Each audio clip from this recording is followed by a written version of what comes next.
Irmãos, eu queria que isso que é retomar o que a gente cantou por fim no louvor hoje, que é Eis-me aqui. Eis-me aqui, a gente pode dizer de outra maneira, que significa eu quero viver diante de Deus.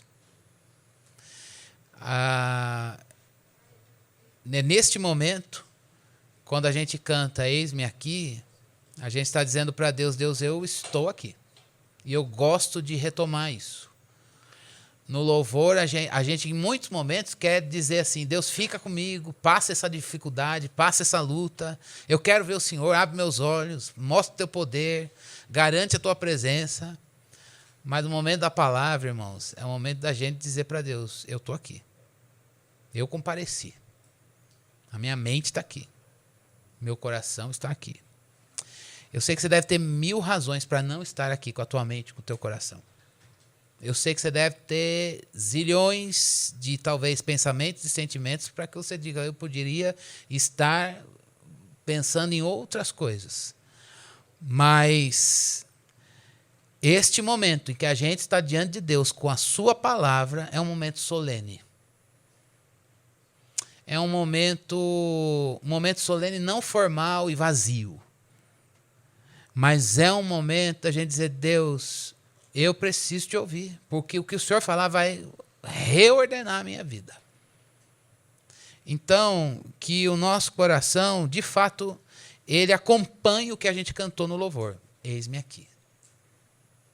Agora, o eis-me aqui significa dizer que você está aqui do jeito que você está. Não é para a gente representar nada. E também para maquiar nada. A gente tem a liberdade, na graça de Deus, de dizer, é isso aqui. Não no físico, mas aqui dentro. Porque Deus olha o que está aqui dentro, Ele conhece o que está aqui dentro melhor do que você. Portanto, a palavra, irmãos, não é só um momento de escuta, mas é um momento de descoberta de Deus e da gente mesmo. O momento de meditação na palavra é um momento de susto, de você dizer, eita, e não é que eu não sabia que era assim? Eu não sabia que eu estava desse jeito? Eu não sabia que tinha isso aqui dentro de mim. E é nesse momento que a gente dá esse sustinho do coração, que a gente diz, obrigado porque o Senhor me mostrou. O meu olho se abriu, o meu coração foi, de alguma forma, alertado. A metáfora aqui, a imagem é, Deus pôs um espelho para dentro. Eu não consigo pôr um espelho dentro do meu coração, você não tem esse espelho. Terapia não vai conseguir fazer isso, mas a palavra de Deus faz. A palavra de Deus mostra você para você, porque ela é de fato um espelho, porque mostra Deus e reflete o quão próximo ou distante dele nós estamos. Então nós vamos orar pedindo isso, Deus, eu quero viver diante do Senhor. Eu quero viver diante do Senhor agora. Então, que a gente ore ao Senhor por nós, para que a nossa mente e nosso coração estejam aqui dizendo, Deus, eu preciso, e a gente vai ler texto da palavra de Deus que nós já lemos. E aí a gente tem a tendência de antecipar. Então ele vai ler aquele texto, eu já li, já sei. Aí vocês estão acostumados que eu faço uns pontos. O primeiro ponto só pode ser aquele, o segundo aquele outro. Tá, então já entendi. No meio eu já captei o fim, posso dar uma abduzida. Não, senhor, fica aqui, por favor, porque a palavra de Deus não precisa ser lida, a gente não precisa ler um texto que a gente ainda não leu. Se você leu a Bíblia toda, então já era. Mas a questão é a gente voltar a relembrar verdades. E de forma mais profunda, para que a gente de fato consiga permitir o que Deus, desta porção das Escrituras, do conhecimento dele, como ele deseja reordenar a nossa vida hoje. E aí, irmãos, é muito bom, porque a gente às vezes cai numa zona de conforto e acha que a nossa vida está tudo bem. E está tudo bem mesmo. Pregação não é para quem está mal.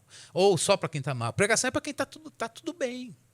E porque está tudo bem, a gente precisa perceber que ainda Deus quer se revelar mais para aquele que está tudo bem. Então, se está tudo bem com você hoje, está tranquilo, minha fé está boa, eu estou crendo direitinho, as tentações estão sob controle, estou vigiando, a vida está boa com o Senhor, então eu quero te dizer que Deus quer se revelar mais. Deus quer se revelar mais a nós. E que isso seja um motivo para a gente parar tudo e dizer, eu estou aqui. Vamos pedir isso a Ele? Obrigado, Senhor. porque o Senhor nos dá a possibilidade de estarmos diante do Senhor. Só o Senhor pode fazer isso. Os homens tentam te achar. Os homens tentam te procurar. Os homens até acham que precisam pagar para isso, Senhor. Mas, na verdade, foi o Senhor que graciosamente pagou o preço por nós. O Senhor que veio ao nosso encontro, estando nós mortos e distantes do Senhor.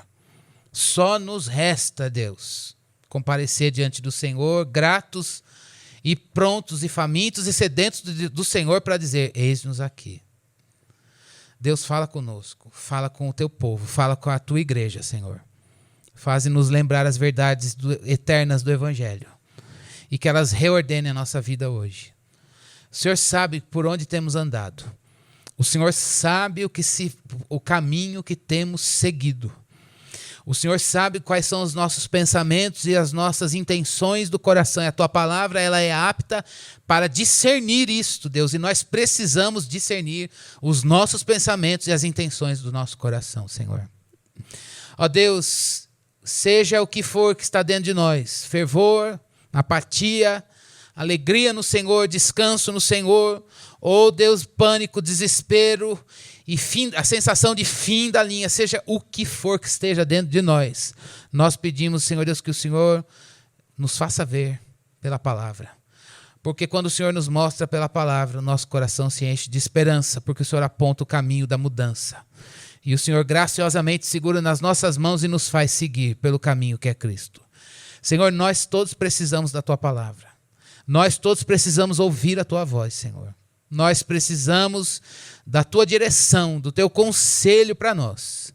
Não nos deixe entregues a nós mesmos e fala conosco. Nós oramos e agradecemos em nome de Jesus. Amém. Eu convido você a abrir a sua Bíblia no Evangelho de Marcos, capítulo 16, versículo 1 até o 8.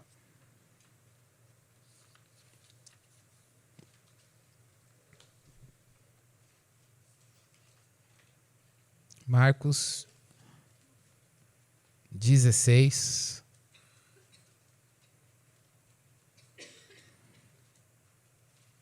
do 1 até o 8, último capítulo. Todos acharam? Então nos diz a palavra de Deus. Quando terminou o sábado, Maria Madalena, Salomé e Maria, mãe de Tiago, compraram especiarias aromáticas para ungir o corpo de Jesus. No primeiro dia da semana, bem cedo, ao nascer do sol, elas se dirigiram ao sepulcro, perguntando umas às outras, quem removerá para nós a pedra da entrada do sepulcro? Mas quando foram verificar, viram que a pedra, que era muito grande, havia sido removida. Entrando no sepulcro, viram um jovem vestido de roupas brancas, assentado à direita, e ficaram amedrontadas. Não tenham medo, disse ele. Vocês estão procurando Jesus, o Nazareno, que foi crucificado. Ele ressuscitou, não está aqui.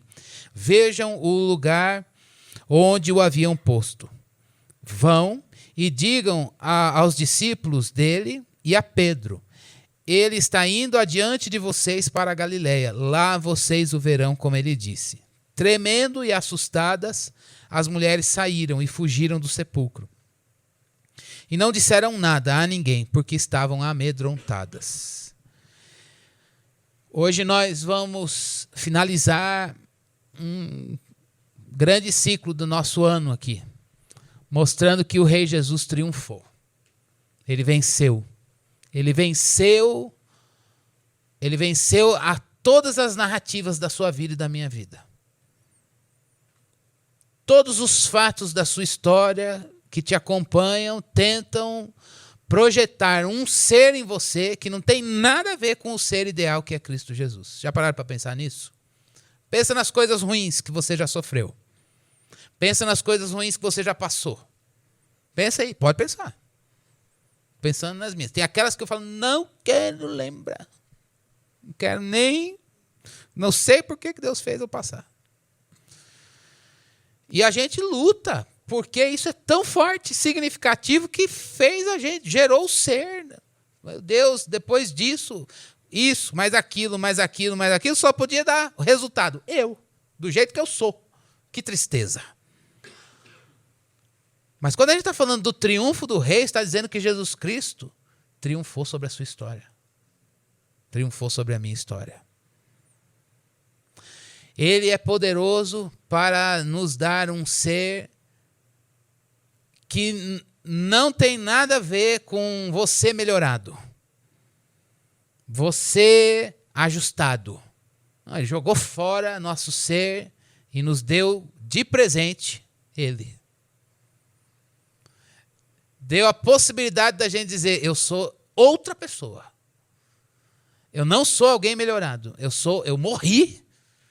E agora a vida que eu recebi não é a minha, é outra. Por isso que eu não tenho que me culpar, nem me envergonhar e nem carregar um fardo de um ser no pecado. Porque eu tenho uma nova identidade. Eu me penso diferente. Só que esse pensar diferente não são... Eu penso de um jeito, o Keps pensa de outro, e assim vai. Todos nós nos pensamos em Cristo. E é por isso que Cristo é tudo em cada um de nós. Somos um monte de gente que está aqui, mas eu olho para você, você deve olhar para mim, e a gente vê Jesus em cada um de nós. Irmãos, isso é muita coisa. O mundo tem procurado maneiras de se libertar de narrativas. Né? Eu preciso dar um jeito de não ser mais o que eu sou. Eu preciso me livrar daquele episódio da minha vida. Tem gente que faz isso objeto de vida. Eu existo, ou eu vou viver para arrumar aquela desgraça, ou para me vingar de alguma coisa, ou para compensar isso, ou aquilo outro. Não! O Evangelho mostra que Cristo fez isso graciosamente. E revelando o amor de Deus. Esse texto que a gente leu mostra o relato de pessoas que estavam, no momento que Marcos foi escrever, essas pessoas provavelmente ainda estavam vivas. Marcos escreveu um tempo, pensa aí, pelo menos 15 anos depois da morte, da ressurreição de Jesus. Imagina 15 anos depois, Jesus já virou um fato que todo mundo sabia, pelo menos no círculo judaico ali na Palestina, e todo mundo... Olha, há uns 15 anos, 20 anos atrás, tem uma conversa aí que teve o Jesus que a gente soube, que ele existiu, diz que ele morreu e ressuscitou. O pessoal foi lá na hora do sepulcro dele lá, a pedra tinha sido removida, uma pedra daquela no sepulcro de José de Arimateia, era um sepulcro de gente rica. E um sepulcro de gente rica tinha uma pedra grande na porta. Faz uns 15, 20 anos que a gente escuta essa conversa de que ele ressuscitou. Agora estão chegando uns livros aí, uns textos dos discípulos dele, relatando tudo da vida dele. A gente achou que eles... São hipóteses, né? A gente achou que eles iam tirar essa conversa de que a pedra do sepulcro foi removida e que ele ressuscitou. Na verdade, alguém roubou o corpo e o pessoal fica falando que ele ressuscitou. Marcos, inspirado pelo Espírito Santo de Deus, vai escrever. E nesse momento da ressurreição, ele não vai falar, ele não vai negociar isso não, ele vai dizer, é o seguinte, Jesus ressuscitou mesmo. E sabe quem viu? Aí ele cita aqui. Quais são as mulheres? Salomé, a Maria, a Madalena. Não está acreditando? Elas estão vivas. Vai lá e pergunta para elas. Por isso que ele colocou o relato de pessoas, ele não queria...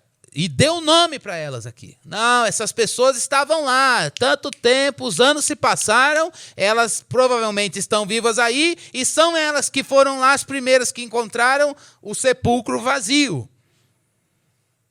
Agora, interessante. Elas, quando foram para o túmulo de Jesus, elas não foram lá cheias de fé e alegria. Vamos lá que a gente vai encontrar os anjos e vamos lá dar glória a Deus, porque é domingo de manhã, domingo da ressurreição. Nada, eles foram lá com que postura?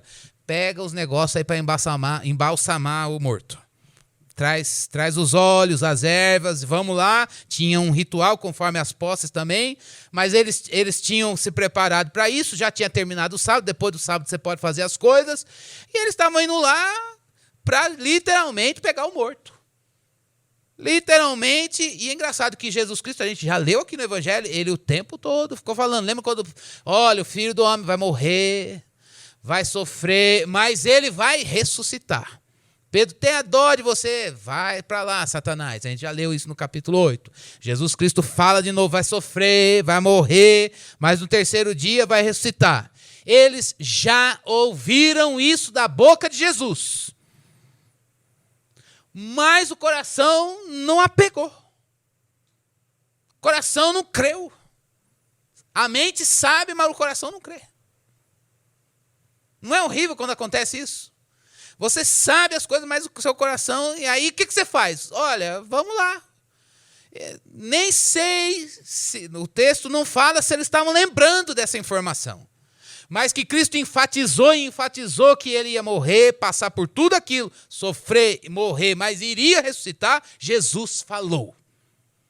E eles sabiam. Mas eles estavam indo lá para embalsamar, para cuidar do corpo. Agora, a gente vê que o texto que a gente leu mostra, eles chegam lá, encontram o anjo, elas chegam lá, encontram o anjo, e o anjo fala o quê? Olha, vocês vão lá e contam para os discípulos e para Pedro. Contar para Pedro? Depois de tudo que aquele covarde fez, você vai lá e vai contar para ele que Jesus Cristo ressuscitou? E não pode ser um contar, esfrega na cara dele que eu estou vivo. Não pode ser um contar da vingança. Não pode ser um contar de tapa na cara. É um contar no sentido de dizer, a história não acabou. A história com ele não acabou. Eu quero contar as coisas para ele, porque eu quero dar conhecimento para ele, porque eu quero investir na vida dele. Depois dele ter, ele e muitos discípulos, principalmente no Evangelho de Marcos, que eram discípulos que viram muito do poder de Jesus. Mas sempre que eles viam o poder de Jesus, ao mesmo tempo, eles temiam, eles falavam uma coisa, depois não conseguiam cumprir aquilo que falavam, eles viam o poder, mas eles não conseguiam não temer num próximo desafio.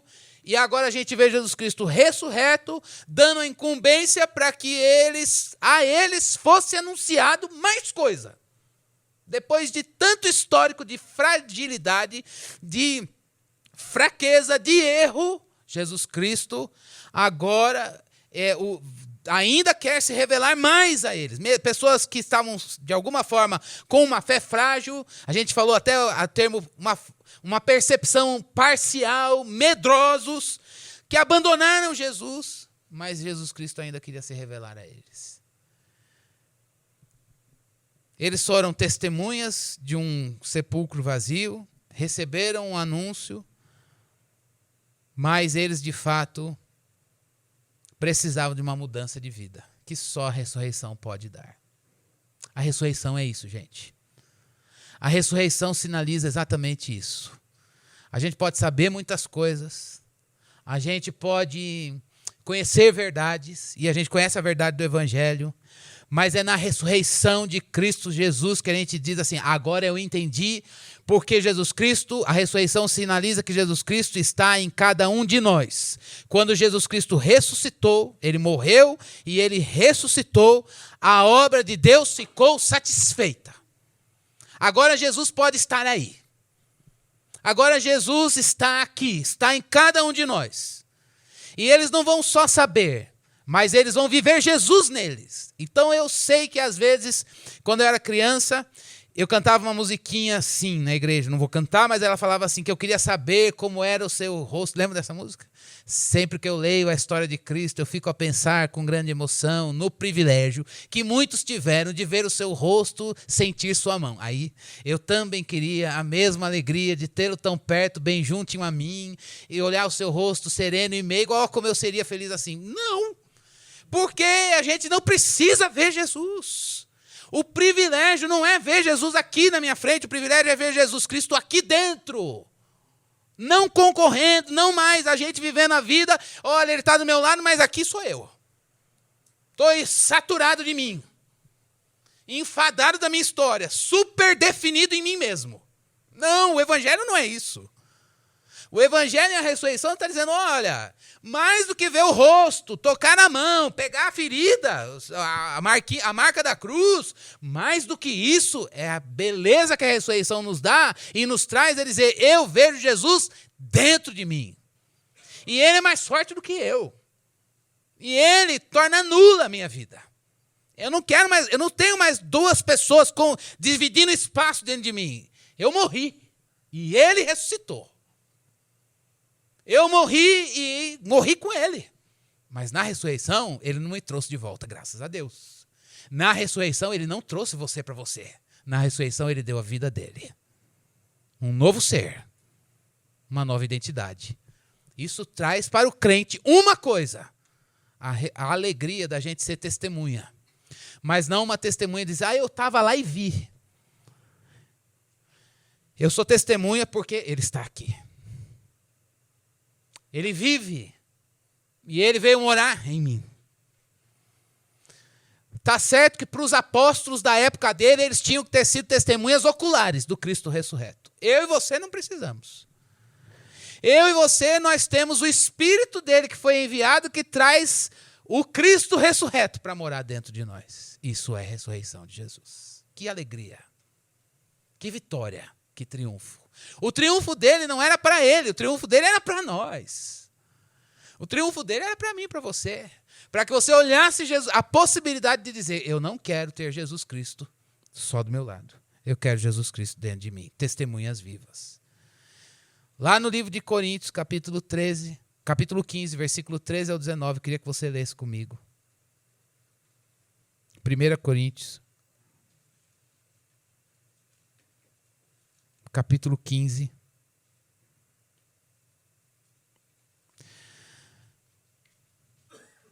Versículo 13. Nos diz a palavra de Deus. Paulo dizendo para os irmãos da igreja. Se não há ressurreição dos mortos, nem Cristo ressuscitou.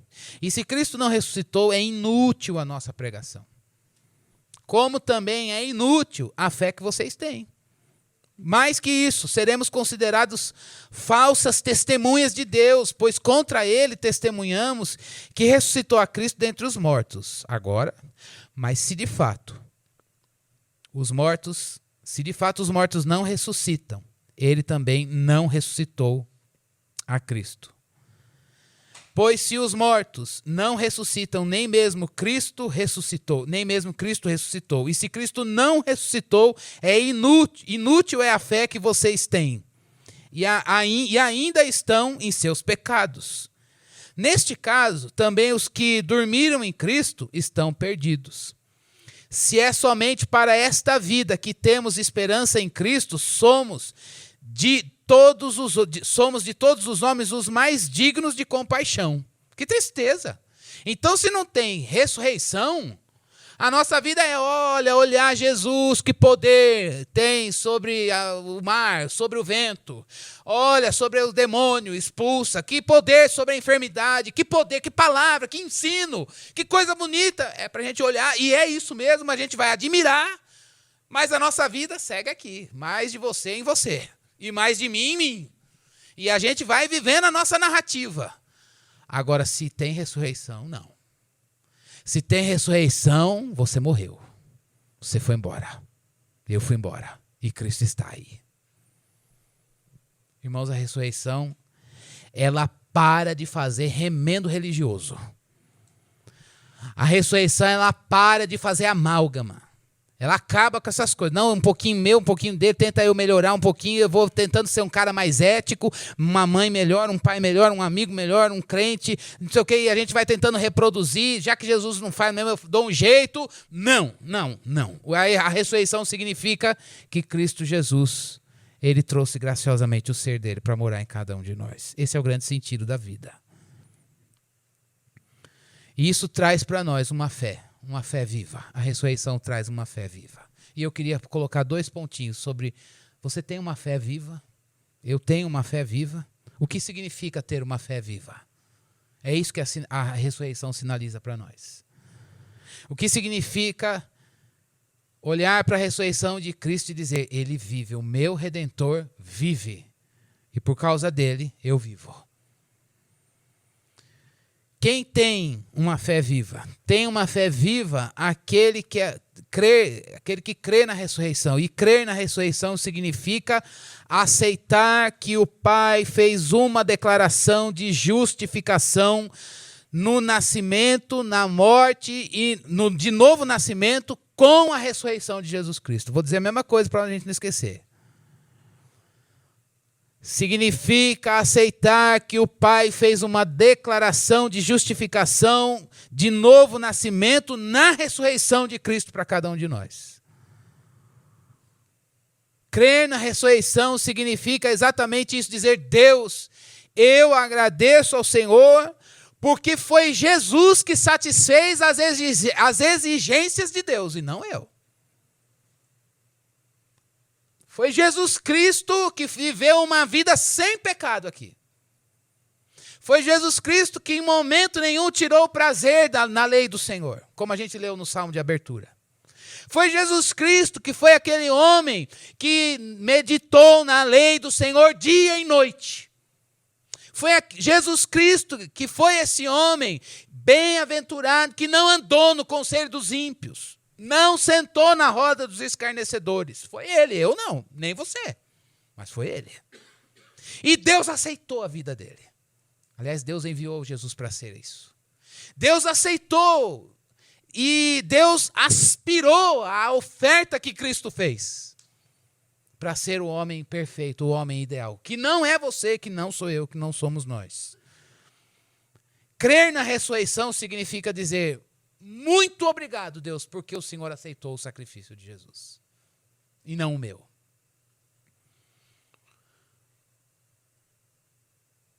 Significa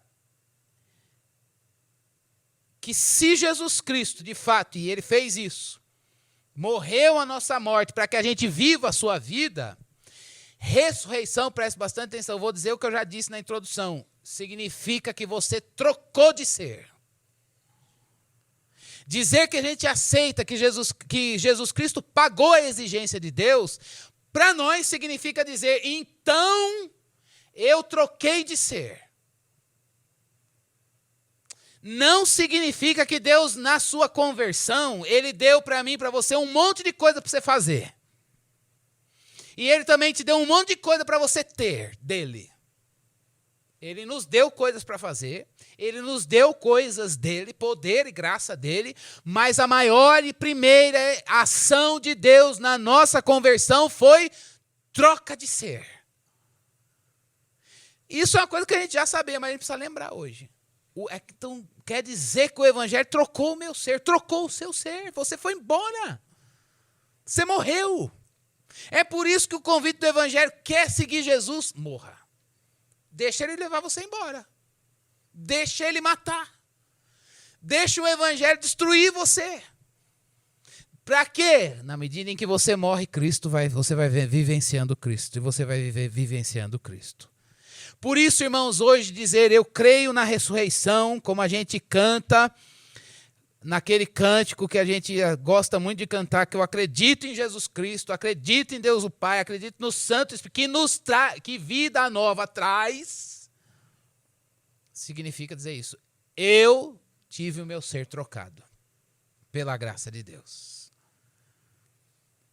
Agora, uma fé viva, irmãos, esse é o ponto. Não é que a gente está questionando, eu não estou questionando que isso aconteceu em você ou em mim. Uma fé viva é aquele que, depois de 50 mil anos de crente, ele ainda diz: Deus, que legal. Porque o Senhor graciosamente me levou embora. E me trouxe Jesus. A fé viva é aquela que vibra com isso. É aquela que dá glórias por isso. É aquela que diz: que bom que Deus trocou o meu ser. E agora, sabe o que eu faço? Apesar de eu habitar num corpo que tem uma coisa que não tem nada a ver com esse ser que eu recebi, porque o nosso corpo não tem nada a ver com Jesus. Nosso corpo, nesse sentido. Nosso corpo gosta das coisas daqui, nosso corpo gosta de viver uma vida autônoma do Evangelho, gosta de seguir suas leis próprias, ele é influenciado, e outra, cada dia que passa ele está morrendo. Chegando mais perto da morte. E Jesus Cristo é vida e vida eterna. Mas apesar de a gente estar numa casa velha que não tem nada a ver com o que Cristo é e que Ele nos fez ser, a gente vibra com esse ser maravilhoso que nos foi dado. E a gente não só vibra por contemplá-lo nas Escrituras. O nosso anseio maior, cada vez mais, é vivê-lo em nós. E é por isso que a gente deseja crescer no conhecimento dele. É por isso que ele passa a ser o sentido da vida. É por isso que ele passa a ser a nossa alegria de levantar todo dia e dizer: hoje eu vou ficar mais velho, meu cabelo vai cair, eu vou ficar com o cabelo mais branco, a barriga vai crescer, as rugas vão aparecer, eu vou ganhar mais um remedinho para tomar, mas eu estou feliz. Sabe por quê? Não porque eu gosto de sofrer. Eu gosto de sofrer o sofrimento de Cristo, porque eu estou vivenciando Jesus, o verdadeiro homem. O verdadeiro homem. Eu estou aprendendo a ser gente, porque Jesus Cristo é o único homem, sem pecado. Irmãos, hoje Deus nos trouxe aqui para a gente lembrar da ressurreição, para que a gente tenha uma fé viva, e ter uma fé viva é dizer: Deus, obrigado, porque eu quero ser e só viver Jesus. Jesus é o sentido da vida. Só que a gente vive num mundo que o tempo todo, ele fica bombardeando a gente com sentidos. A busca de sentido. Busca de sentido. Estava lendo um livro que mostra uma mulher, um psicólogo, que relatou experiências de pessoas que viveram o sofrimento no Holocausto. No Holocausto, no século XX, lá na ocasião da guerra. E aí ele foi lá observar, inclusive, essas experiências das pessoas naquele sofrimento. E aí é interessante, ele não tem compromisso com a fé. Mas uma coisa interessante que ele disse: olha, de tanto sofrimento, assim, sofrimento pelas coisas dessa vida, debaixo do sol, a gente não vai encontrar sentido no viver. Mas aí ele disse: olha, uma das possíveis teses do trabalho dele é dizer: a gente só tem sentido naquilo que ele chama de espiritualidade. E a gente pode trazer isso para o Evangelho para mostrar que o sentido da vida é olhar Jesus e dizer: eu vivo por ele. Ele é o grande sentido, a razão do viver. Uma fé viva, irmãos, é aceitar que Jesus Cristo fez as exigências que o Pai queria e você não. Isso nos faz respirar aliviado, de uma forma aliviada, e dizer: que bom, porque eu não tenho nada para dar. Mas Jesus Cristo fez por mim e Deus trocou o meu ser e pôs Jesus aqui. Mas o segundo ponto de uma fé viva, testemunha verdadeira, é aquele que tem a esperança no sofrimento. Queria que você relembrasse comigo o texto de Romanos capítulo 5, versículo 3.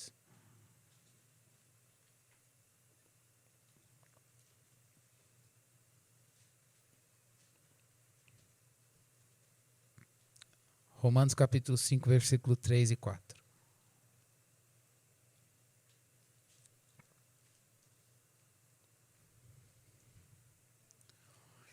Romanos 5, 3 e 4 diz a palavra de Deus: não só isso, mas também nos gloriamos nas tribulações, porque sabemos que a tribulação produz perseverança. A perseverança, um caráter aprovado, e o caráter aprovado, a esperança. Jesus Cristo sofreu, antes da ressurreição, ele sofreu a dor. Todo o sofrimento da cruz e a morte. A gente já viu nas duas últimas semanas que o nosso caminho não vai ser diferente desse. É um caminho de sofrimento e morte. Morte de cruz. Carregar a cruz e morrer. Mas Paulo está dizendo para o crente que já viveu a ressurreição que o caminho do sofrimento, ele é, na nossa vida, ele é pautado pela perseverança. E a perseverança é exatamente a capacidade de você sofrer em Cristo. É a capacidade de você dizer: não vou sair não. A ressurreição de Cristo Jesus nos mostra que Jesus Cristo passou por todas as etapas do sofrimento que Deus queria que ele passasse. Ele foi perseverante em toda a trajetória de sofrimento por causa de cada um de nós. E esta mesma perseverança Deus quer dar para mim e para você. Todos os nossos dias nós vamos aprender a sofrer no sofrimento de Cristo.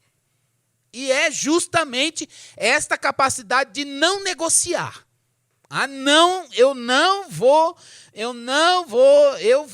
Eu digo isso, cachorro sem vergonha que eu sou, porque sempre que Deus manda uma cruz, uma luta, o que eu faço? Eu vou encontrar um jeito de me proteger. Por quê? Porque eu quero viver, quero que Cristo morra. E o Evangelho não, o Evangelho vai dizer: não, você vai morrer e Cristo vai viver. Então eu tento às vezes me sabotar. Não, como é que eu faço para fugir desse sofrimento? É instintivo, não é consciente. E aí o Espírito de Deus que habita, graças a Deus, em nós, diz, não, você tem que ficar no sofrimento. Viver a ressurreição é a capacidade graciosa que você não tem, porque o nosso instinto é fugir do sofrimento, da cruz. É a capacidade graciosa que o Espírito de Deus nos dá da gente olhar o sofrimento em Cristo e dizer, na verdade, isso é uma bênção para mim. Aquilo que eu acho que é uma coisa que vai, na verdade, me humilhar, me expor à vergonha, na verdade, é uma bênção, porque a gente vai provar o poder da ressurreição. Não é isso que Paulo diz? Eu quero ter comunhão com os seus sofrimentos e provar o poder da sua ressurreição. Você quer provar o poder da ressurreição, que é viver Jesus em você? Tenha comunhão com os seus sofrimentos. E é justamente isso que Paulo está dizendo. Olha, fique firme na graça para sofrer, não passar vicariamente, porque está pago o preço, mas a experiência de morrer e ver Deus, o Evangelho de Cristo Jesus, matar e destruir narrativas nossas, da nossa história, que se projetam sobre nós de uma forma violenta, de uma forma intrusa, e a gente dizer, não, eu quero que isso vá embora, e eu quero viver, eu quero ter a graça de Deus, pela graça de Deus, a capacidade de ficar nos sofrimentos de Cristo. Isso é ressurreição. Quer dizer, não, eu vou ficar aqui nesse sofrimento que Deus mandou. E não me sentindo vítima e nem me fazendo de coitado. Mas feliz, porque eu sei que verdades espirituais e do caráter de Cristo estão sendo forjados em cada um de nós. Essa é a alegria do sofrimento do crente. Eu persevero porque você vai ter a experiência. Que experiência? Eu não sofri por sofrer, eu sofri para viver Cristo em mim. E viver Cristo em cada um de nós é uma coisa que você diz, não tem dinheiro que pague isso. Lembre-se aí, em algum momento você viu Deus arrancar o pecado e levar fora. Você fala, não, aquilo que eu tentei resolver por mim mesmo a vida inteira, Ele levou. E aí você fala, nossa, Jesus está aqui. Jesus está aqui. Eu estou vivendo Jesus na minha vida e não tem alegria maior do que esta. De você ter o caráter aprovado ou a experiência de vivenciar Jesus em você. E ele diz que esta experiência produz em nós esperança de que tem mais. E é por isso que eu queria chegar num ponto para nós, para a gente finalizar. Estamos nós aqui. Em janeiro vamos fazer 10 anos de igreja. Uma igreja que a maioria de nós já tínhamos uma estrada antes dela. Então, vamos colocar mais 10 anos de conhecimento do Evangelho para cada um de nós, no mínimo. E aí você pensar que ainda há mais experiências, para que haja mais esperança, ainda aqui, neste tempo que nós temos, de você vivenciar Jesus Cristo mais e mais e mais em você e eu em mim. É por isso que a vida do crente é uma novidade de vida. É por isso que a gente cresce na graça e no conhecimento. Para a gente experimentar mais Jesus e esperança. E cada vez mais próximo da glória final. Mas ainda há muito mais coisas de Cristo para serem formadas em cada um de nós. Isso não é um peso. Quer dizer que a minha vida não está boa, o saldo do pecado está grande? Não é isso. É porque Deus ainda tem muita coisa para revelar do Filho dele em você e em mim, em cada um de nós. E vai ser assim até o nosso último suspiro. E a gente não pode perder isso do nosso olhar. Eu estou aqui hoje porque Jesus Cristo está trabalhando em mim. Eu estou aqui hoje porque Ele está entregue à sua obra. Eu estou aqui hoje porque Ele não quer só manifestar o poder dEle na minha vida. Ele vai abrir o mar, Ele vai acalmar o vento, Ele vai falar, levanta e anda. Ele vai fazer tudo isso, mas eu quero não só isso. Os discípulos tiveram isso. Mas a coisa mais bela foi eles receberem o Espírito Santo e Cristo vir morar neles. Eles dizem, meu Deus, agora eu virei testemunha viva. Ele está em nós. Portanto, irmãos, ter fé viva por causa da ressurreição de Jesus significa ter esperança no sofrimento. E isso significa um ponto. Esse sofrimento um dia vai ter fim. Não é assim, vai sofrer na vida. Não, esse sofrimento vai ter fim. Porque o de Jesus teve fim. Chegou até o momento de Deus falar, agora, pum, acabou, está satisfeito, agora é a ressurreição. E um segundo ponto é que o sofrimento de Jesus, que aparentemente foi a vergonha, a tristeza, o escárnio diante dos homens, depois da morte dele, na verdade, foi a grande beleza que foi a sua ressurreição. E é por isso que nesse momento, quando a gente olha a ressurreição de Cristo depois da cruz, da morte na cruz, no sofrimento, a gente percebe que o nosso sofrimento vai nos levar à glória. O nosso sofrimento vai nos levar à glória. A gente vai poder dizer, meu Deus, que alegria ter sofrido, porque agora ele foi o único caminho para a glória. Você pode olhar a cicatriz, as marcas que o sofrimento deixou em você, você está dizendo, olha, isso aqui não se compara à glória de ver Cristo ressurreto na nossa vida. E aí a gente encontra um deleite, o deleite no Senhor. A alegria no Senhor. E essa alegria ela é plena e eterna, irremovível, porque Ele não vai ser tirado de nós. Foi assim com Jesus, é assim com você. Teve sofrimento, mas o fim dele foi na glória. E é essa a nossa esperança. Portanto, você não está sofrendo, será que eu vou sofrer e Deus não vai formar Jesus em mim? Pode esperar que vai. Pode sofrer. Vamos carregar a cruz com uma fé viva na esperança da ressurreição. Porque hoje, mas aí eu vou ter que chegar, Jesus tem que voltar, eu tenho que morrer. De forma plena e total, sim. Mas hoje, ele já tem uma porçãozinha do final para trazer no presente. Uma grande porção, antecipações da glória final aqui no presente. É por isso que a gente anda hoje em fervor, em alegria para Ele. Por isso eu termino para a gente orar. Uma fé viva é o que Deus deseja renovar em cada um de nós. Uma fé viva no Cristo que ressuscitou depois de morrer. Que a gente não tenha uma fé que só sabe. Os discípulos sabiam, e sabiam até da ressurreição. Mas foram para encontrar Jesus com a atmosfera e a postura da morte. Que a gente tenha uma fé que sabe, mas que ela é viva, para a gente poder passar pelo sofrimento, tendo a experiência de Cristo e a nossa esperança nos levar à glória final. Amém? Vamos orar.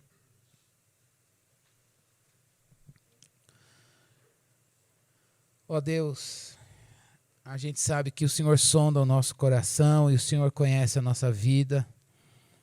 O Senhor conhece a nossa história. O Senhor conhece tudo que nós passamos, Deus. O Senhor conhece, Deus, as coisas que nós fizemos e as coisas que nós sofremos. O Senhor sabe as coisas que nós gostaríamos que tivessem acontecido e que não aconteceram. E que nos fazem falta também hoje. E que essa falta também nos deformou, Senhor. O Senhor sabe a falta de referência, talvez, que muitos de nós deixamos de ter, Senhor, nesta vida. E hoje a vida nos cobra, ó Deus, talvez essas referências que são cruciais, Senhor. E nós sofremos. E assim a gente se vê enfermo na alma, enfermo no ser. Mas não, Senhor Deus, depois da ressurreição. Porque a ressurreição de Cristo Jesus é a nossa ressurreição também. Ela foi, Senhor Deus, no nosso lugar também. E Ele não ressuscitou para nos dar esta vida estragada, Senhor. Esta vida, ó Deus, com uma boa estrutura, mas uma direção louca. Não, Jesus Cristo nos deu a vida ideal, o ser perfeito. Graciosamente. Senhor, a gente clama por este ser em nós. E se o caminho para isto é o sofrimento da cruz, nós obedecemos com fé. Queremos tomar a cruz e te seguir. Não com tristeza ou com desânimo, mas com fervor no coração, te dando glórias. E dizendo, doce cruz, bendita cruz, maravilhosa cruz, que nos livra de nós e nos traz a vida em Jesus. Senhor, é com muita alegria que a gente te agradece pela morte de Jesus. É com imensa satisfação que a gente diz para o Senhor, muito obrigado, porque Jesus morreu a nossa morte. Porque Jesus levou longe aquela vida longe de Deus. Foi um bode expiatório que caiu sobre ele a nossa culpa e ele sumiu dos nossos olhos. Foi embora. Não volta mais. Muito obrigado, porque também o Senhor não nos deixa neutros. Saiu, mas não pôs nada. O Senhor pôs Jesus, o Filho de Deus, e nos fez filhos no Senhor. Deus, a gente quer viver esta filiação, este relacionamento, e é por isso que nós oramos novamente, como cantamos no louvor. Venha o teu reino. Venha o teu reino, Senhor. Venha o teu reino e faça-se a tua vontade, assim aqui na terra como ela é feita aí nos céus. Dentro de nós, que seja feita a tua vontade, dentro de cada um de nós, no nosso coração, Senhor. Nós não queremos o nosso reinado, nós queremos, Senhor Deus, nem o reinado deste mundo, nós queremos Jesus Cristo, o Rei dos reis, o Senhor dos senhores, aquele que triunfou sobre a morte, Senhor Deus, reinando com poder e majestade, com glória, Senhor Deus, que lhe é peculiar dentro de nós, ó Deus. Ó Senhor, visita-nos, ó Deus, nesta noite. Ó Deus, renova as nossas convicções no Evangelho e que a ressurreição de Cristo Jesus nos faça perceber a alegria que é ter uma fé viva. O Senhor não nos quer apenas testemunhando de algo que vimos, mas algo, Senhor Deus, Jesus Cristo vivo dentro de nós, e para isso nós somos casa de Deus, morada do teu Espírito, Senhor. Cristo vive em nós, glória seja dada ao Senhor. Cristo habita em nós, Senhor Deus. Para nós isso é, ó Deus, é algo maravilhoso, Senhor, é algo que nos traz êxtase, Deus, que nos traz, Senhor Deus, não tem palavra, Senhor Deus, linguagem que defina o que é isso, Senhor Deus, ver Jesus Cristo em cada um de nós. Que esta alegria, Senhor Deus, não seja trocada, abandonada, Senhor Deus, e não seja comparada, porque ela é única, ela é singular, Senhor Deus. E isso nos faz ricos no Senhor. Isso nos faz, Senhor Deus, ó Deus, justos no Senhor. Isso nos faz, Senhor Deus, saltar de alegria, Senhor Deus, pela beleza que é e a graça de poder dizer: Jesus Cristo habita em cada um de nós.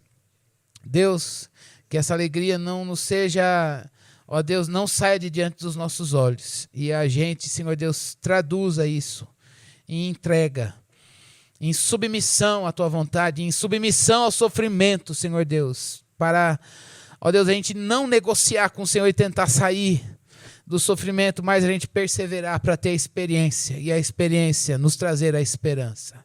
A esperança não confunde, Deus.